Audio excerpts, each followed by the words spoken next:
Meie saame oma infot väga paljudest eriallikatest. Me oleme kogunud infot aastaid juba.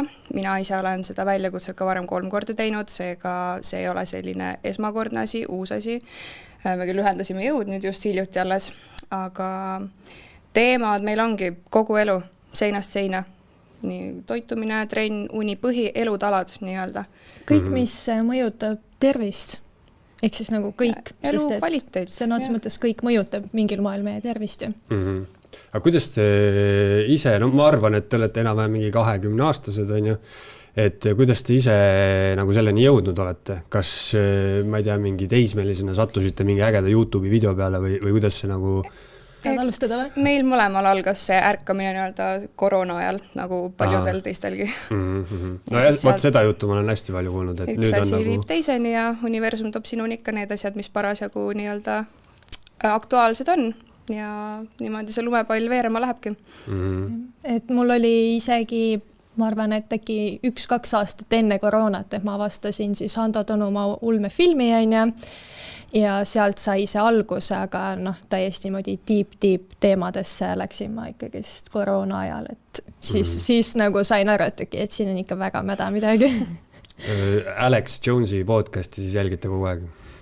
Ei jälgi? Või on see nimi üldse tuttav teile? Ma olen kuulnud, aga ma ei jälgi.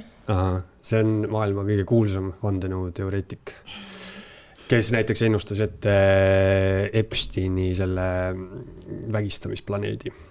Aga Ei ole nendesse vandenõudesse nii nagu süvitsenud, kuna meie see nii-öelda platvorm, see teema, kõik need teemad lihtsalt, see on nii seinast seina, et me ei saagi nagu süvitsi ühte teemasse nii põhjalikult laskuda, sest et meiega väljakutse keskendub elukvaliteedi parandamisele, mitte et me nüüd toome mingi ühe teema ja me lähme nii faktideni välja kui vähegi võimalik, et näed, see on nii, et lihtsalt meie eesmärk on siiski mõtlema panna, et me ei tea ka igast valdkonnast kõike, et põhilisemad asjad siiski me oleme endale üritanud nagu selgeks teha ja näeme nagu läbi suuremat pilti, aga lihtsalt just, et tihti arvatakse, et me ei ole mingid spetsialistid, et küsitakse, et et aga kui ma seda ei tohi tarbida, et mida ma siis tarbiks selle asemel, et tegu ei ole nõustamiskeskusega, et meie eesmärk on lihtsalt inimesi mõtlema panna veel kord. Ja ega me ei keskendu nagu sellistele vandenõudele, nagu ongi need mingid Epsteinid, kas maa on lame, ma ei tea, mingid mis iganes need asjad, et pigem ikkagist, et mis sind täna mõjutab ja mida sa saab paremaks muuta. Just.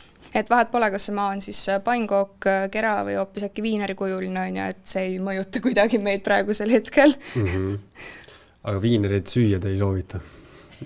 Kui need just 100% mahe veiselihast ei ole tehtud, siis mitte. No hästi palju. Eesti esu.